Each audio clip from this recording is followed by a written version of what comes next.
So, 20 years. How was it? It was a good time. Best time. Went very quick. Too quick. Yeah. So, what was the hardest part of the 20 years?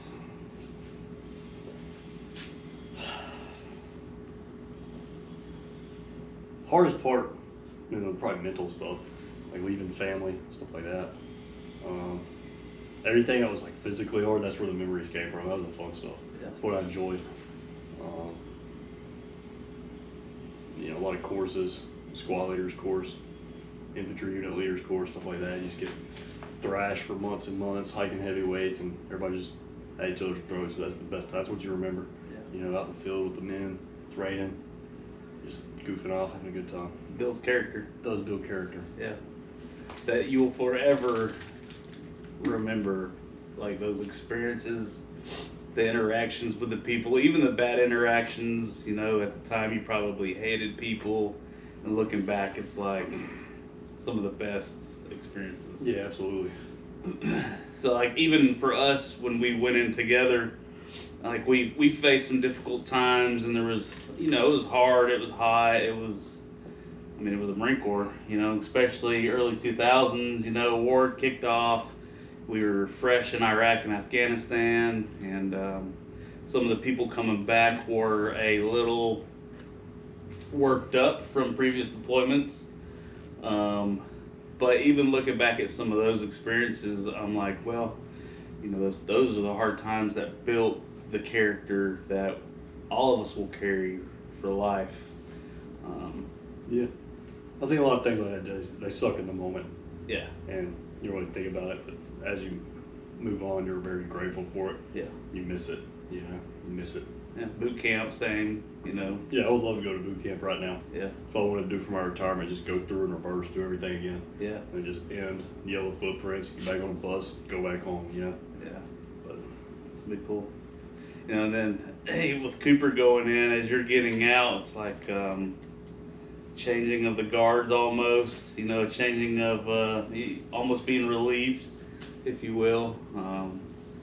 It's just cool to think about with, I've been doing this Ruckin' for Coop thing, or Do It for Coop, series, and at your ceremony, a lot of things that were said about you being relieved and all this stuff, in my mind, because of Cooper, went to, Cooper and the kids that are going in now, even Army or other branches, but especially for us, the Marine Corps. Yeah, my mind went there, so I did get emotional at your retirement ceremony. Didn't think I was gonna, but it got me a little bit. But for the kids that are about to go in, or for the parents that have kids in boot camp or are thinking about going in, do you have any advice or suggestions? Or no, I'll say it's a lot different now than when we went. I know, obviously us older dudes like to just talk about how soft this new generation is. They're not worth anything, But I will say, like, my experiences throughout, where I started in the Marine Corps till I got out, the dudes, they come in, yeah, maybe they're different, maybe a little soft, whatever, but they're a lot smarter and they train a lot differently. So they're not getting messed with as much. Like, they don't have as hard of a time, but they're getting better training, better quality, more like, I don't know, they're just putting more money into it. But for us, I feel like it was good just because OIF, OEF, that's what we needed during that time. It's like, yeah, put this gas mask on, run that way, go shoot this. Right. And that's how we got treated. Now it's a lot more planning, a lot nicer gear, stuff like that. They're very lethal without having to be so angry all the time. You know what I mean? do you think it was we were victim circumstance because of the war? It was so fresh and they needed the bodies over there? Possibly. I think, yeah, the deployments are all the time. You might have 6-7 months home dwell time, and then you're deploying again another 6-7 months.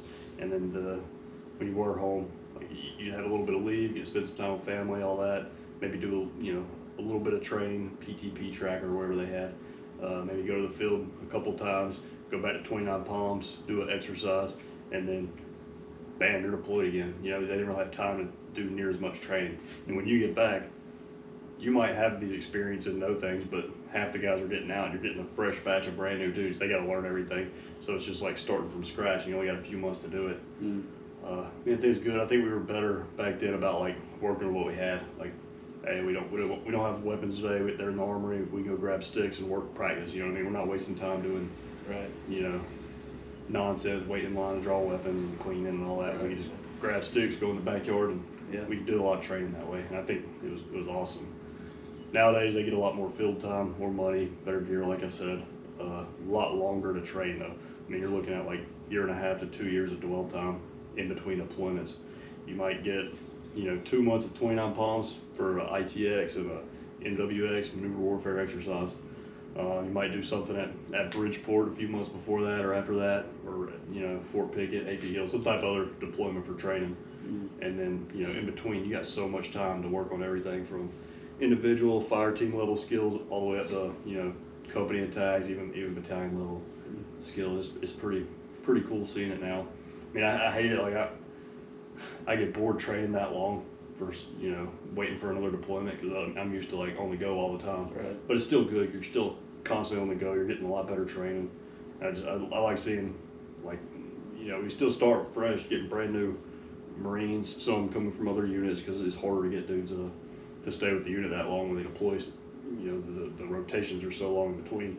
But you still see these new dudes, they build up from like, you know, not knowing anything to just being like lethal, violent individuals. You know what I mean? So as a leader, it was very rewarding to see a junior Marine come in and then train and learn and become that leader, that warrior on the battlefield. Yeah, definitely. I think, you know, they got higher in rank. I was more responsible for training, you know, higher ranking leaders. Sure. So I mean, like company gunny, company first sergeant. I was working with, you know, the staff NCOs trying to train them, and just watching them grow. And I'd see some of them. I'm like, man, this dude's way smarter than me. He should have, you know what I mean? This dude's crushing it. He should be in my spot right now. Yeah. And then there's others that just have no clue. And, you know, people come from different parts of the Marine Corps, especially by the time they're staff NCO. Some of them don't have near as much experience because they were working, you know, as a drill instructor or something like that, recruiter, and they're just missing a lot of infantry knowledge that they would have had. But it's fun watching a lot of those guys grow, learn what they need to.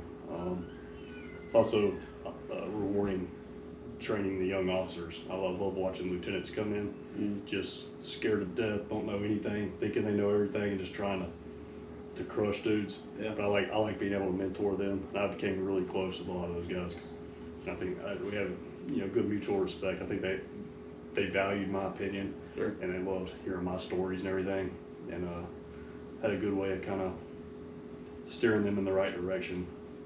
And so yeah, I like seeing where they've gone. Sure. Yeah, that's cool. I never got that experience, you know, with my short time in the Marine Corps.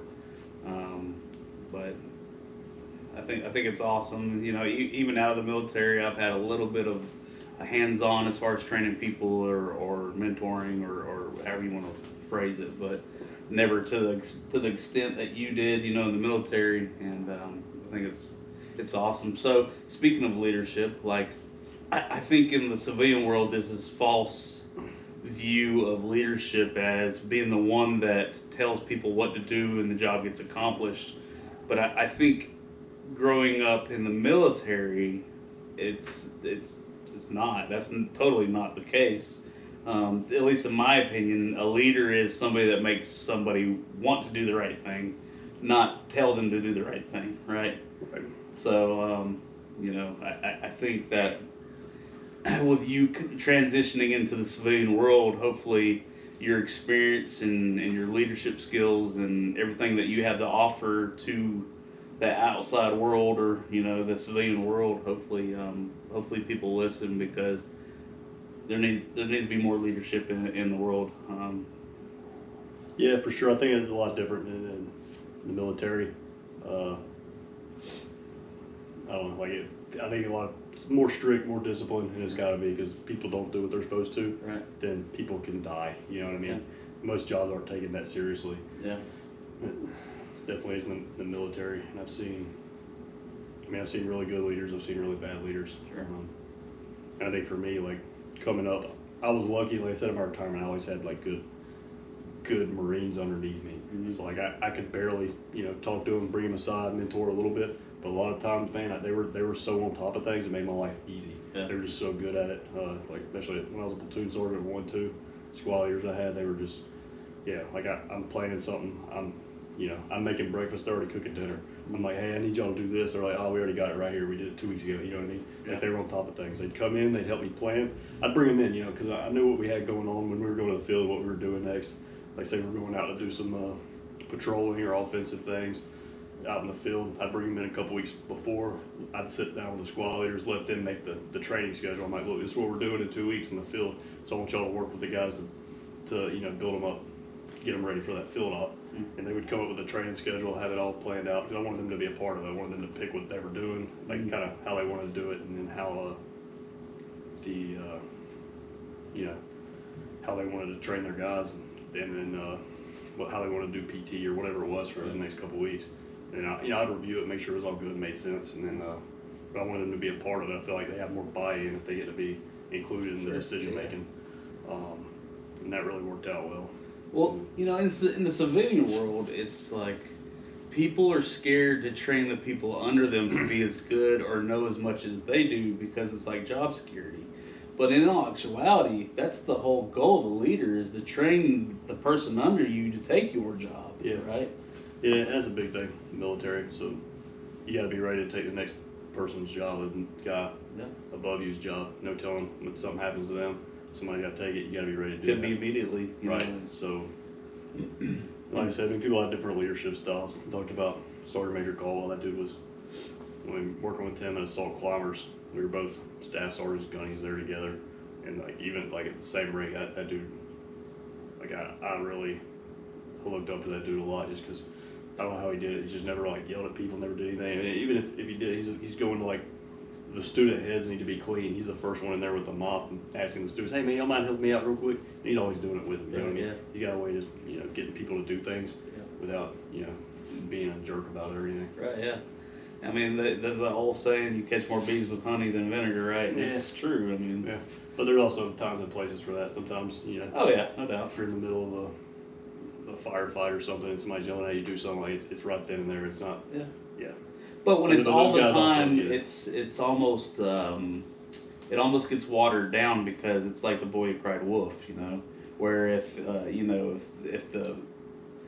heat's in the kitchen, and it's time to get things done, if somebody's getting hot and starts yelling, then you understand the situation. Right. It's the same thing. I mean, people like talk about professionalism on the radio. Right. Oh yeah, make sure you speak this way and that way. But once you're in the fight, like nobody cares, and nobody really, you know what I mean? Right. Like I heard platoon commanders just yelling and cussing throughout the radio, and I just laugh. It's hilarious because they're getting it done. Yeah. I don't care about their radio etiquette. It doesn't matter. Right. It doesn't matter at all at that point. Yeah. So I love seeing it. Well, when people's lives are on the line, some of the I don't want to call it professionalism because but some of the rules that are set in place are kind of I don't know how to word it.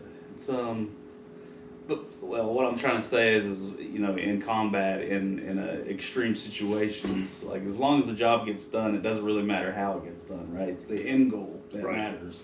Yeah, it does to an extent, but yeah, you want everybody to come back alive. Sure. But, you got a mission to do. You gotta get that mission done. I think it's the same thing. Even if everybody's fine, nobody's gonna die or get hurt from this, it might lead to somebody else getting killed that could prevent further deaths in the future.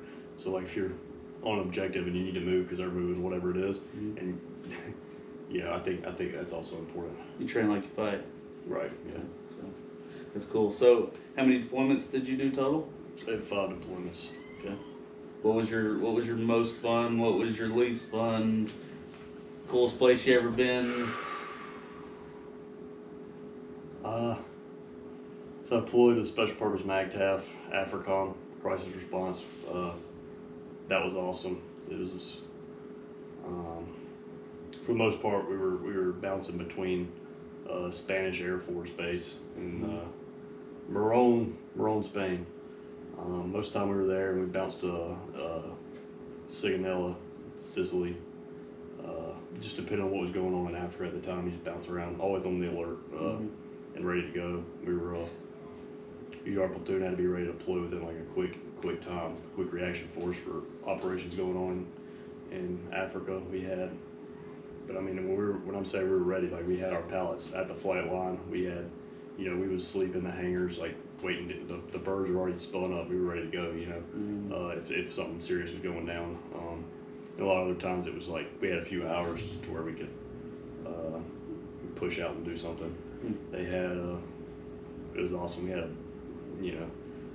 small base, but we had to go. We had a bus driver, and then like we'd all be on the alert if we got the call. Doesn't matter if you're at the gym or where you're at. You got like an hour to be on the bus, going to get your weapons and your gear, all your ammo, and then taking the bus back to the flight line and be ready to go. It was fun just doing the drills and stuff for that. It was fun, and then we did a lot of missions out of that. I think we trained harder for that deployment than probably any other deployment I've been on.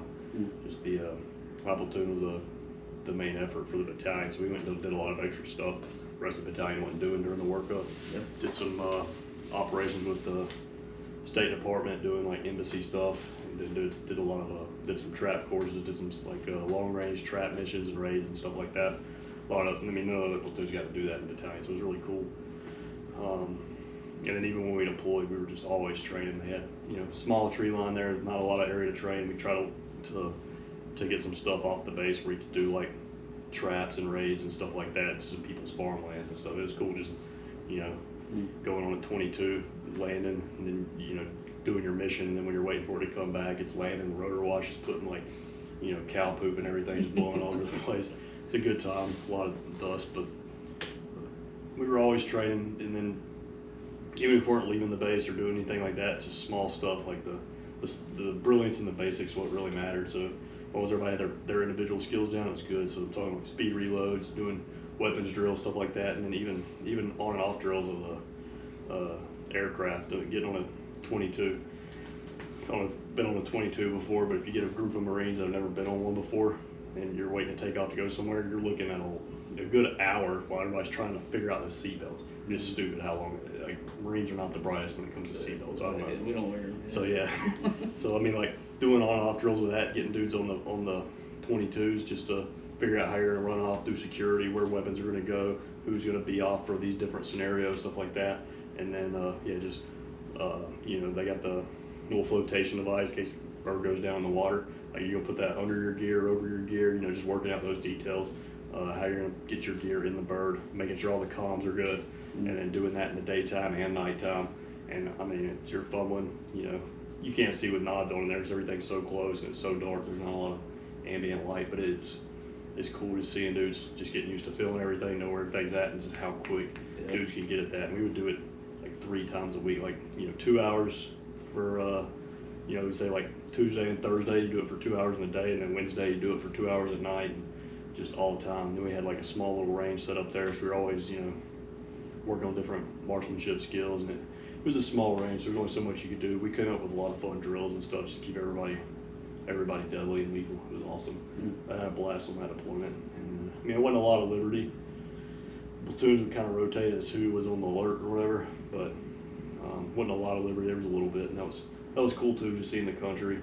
A lot of gym time. I came home just absolutely jacked, tan, nice, abs and everything. And my wife she was pissed. She just had a baby while I was gone. She's like, what the hell was that? You give back for a vacation. Yeah, and I'm just looking great. And there was a couple times we actually went down to Africa, did some stuff, a lot of support for guys. One of them was supposed to be super intense, and I was actually on shore patrol, just for some of the other guys that were on liberty. And then I got a phone call from my platoon commander. He's like, hey Staff Sergeant, good news, man. You're going to Libya tomorrow.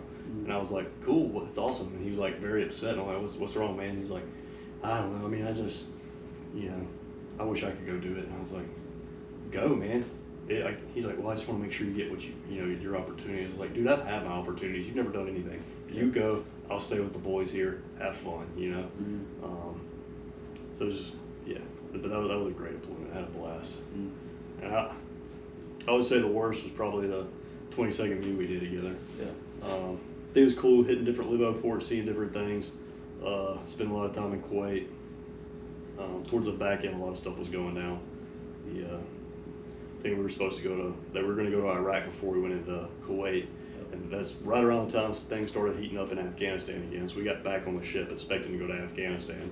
But then they kind of pushed us towards like Somalia to deal with the piracy. And then the hurricane hit, right? And there was a tsunami. Yeah, that's right. Bangladesh area. So we went and did like humanitarian stuff.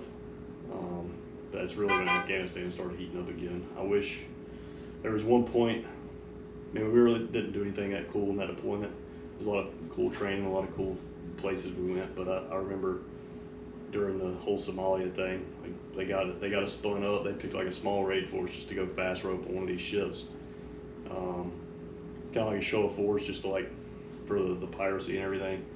And I don't know. I remember they were like, we'll pick a small force, whatever. Somehow I got chosen to be on that raid force. I was so pumped, They gave us the briefs before, like, you're all fast rope onto this ship. I don't really remember what the rules of engagement were or whatever, what we were going to do with these pirates in Somalia, but I was pumped, and they were like, some of y'all are probably going to get killed, but it'll be some cool medals, And I was like, hell yeah, dude, I'm cool with that, That's awesome. Yeah. But yeah, I had all my ammo, my gear on. I'm on the Bird back then. They had 46s, which we don't use those anymore. But we were on the CH-46, it's spinning up. They had two birds going. The first one takes off, then ours starts taking off, catches on fire, they land, we evacuate the bird, and then they get that out. They're trying to work on it. They're trying to bring another bird up to the flight deck so we can take that one. And then by the time they got that one up there, they just canceled the mission altogether. And I was pretty pissed about that. Probably could have been a really good time, but just didn't happen. I'm assuming the Lord stopped that from happening for a good reason. You know what I mean? Yeah. As cool as it would have been. Everybody has these dreams like dying in a pile of brass. Just all that. But I was young. We were all young. It wasn't the greatest plan. I don't know who came up with the planning for that operation. But I was upset it didn't happen. But it was a good time. It was good training. Just getting spun up to do that. Just feel that adrenaline. I think, But outside of that, I did a deployment to Okinawa, and that was more just in case something goes down with Taiwan and China type thing. A lot of good training there, but I don't know. Those weren't my favorite deployments for sure. I enjoyed my time in Afghanistan. I know probably shouldn't. It was hot. We were living like. There was nothing there when we got there. We were living like fighting holes. Finally, for the first couple of days, they got some outposts built up for us. There was nothing big. You hear about these FOS, and I'm like on a platoon-sized combat outpost, just spread out. And we had nothing. Slowly they started bringing stuff in. We had like some rivets and ammo, some UGRs. I remember the birds flying over and dropping pallets. Yeah, they would drop these rivets would explode. Yeah. And then they would drop steaks. Like we'd ask for sandbags and ammo, and they'd bring us steak and rivets. So we didn't have any more ammo, but we'd get like pallets of rivets. Half of them would break, but the ones that made it. It was awesome. And then the steaks, we didn't have any way to keep them cold, right. So we just cook them. We'd cook them there. We'd have steak eating contests in the day. So we'd take we had a bunch of blown up Humvee by our cops. We just took parts from that to build like a grill. Take like the Humvee grill and put it over like a chunk of metal we could find, make a little grill out of it. We're burning pallets, pressure treated wood to cook our steaks on. Definitely a no-go. Right. We didn't really know it at the time, whatever. We all had dysentery and whatever, but never could figure out why. I'm sure that had something to do with it. I think, being where we were in Afghanistan, it was like, well, what's the worst that could happen? We're probably not going to make it. We're at dysentery anyways, who cares? Yeah. And we didn't, we didn't know about the danger. It's like the burn pit. We were throwing poop and blowing up Humvee parts, ammo, everything in this one burn pit. And it's just, we're in hell in it all day, every day, But I don't know what's to blame for the dysentery. But either way, the steaks were great. We'd have like steak eating contests, eat like, 20, 30 steaks in one night, just be full and fat and happy. Yeah. Be on patrol the next day. Yeah, exactly. That or, But yeah, they never could land those pallets right. They always had like the wrong size parachute. I don't know what they were thinking. I don't know either. It worked out. You know, a lot of times like they do it in these middle of the open desert, and like all these, you know, local poppies would come all jumping all over it trying to get hold of it, and it's like, dude, yeah, I mean, they, you know, throw them some muffins, they go away, you know, they're good. And you throw them one muffin and watch all the kids fight over that one muffin. So there's always a small guy that beats up all the big kids. Takes it. It was fun. It's a good time. It's funny. Yeah, that was the one deployment, which we only did 2 together. We did the MEU and then we did the Afghanistan deployment together, you know, with us in the same unit. But yeah, I didn't see you on the MEU. Seen you before and after, of course. But then Afghanistan, I would run into you occasionally at like Bastion or the Chow Hall when we first got there. Or in between, we were making like supply runs or whatever. Right. Yeah. It was so 20 years ago to last Friday, it's a couple of days ago now. We went in together, buddy program, and then it was on from there, right? So we met each other 7th, 8th grade, 6th. Yeah, something like that. Yeah. And then, I mean, after the first year of knowing each other, we're pretty much inseparable, you know. Even while we were in the Marine Corps, we spent many months living together, years. I mean, our families, you know, our wives they were each other's shoulder while we were deployed. And, but, you know, for whatever reason, God's seen it for me to get out, and you stayed in and finished your enlistment. And I'm just proud of you, and I appreciate everything you did for us, for the country.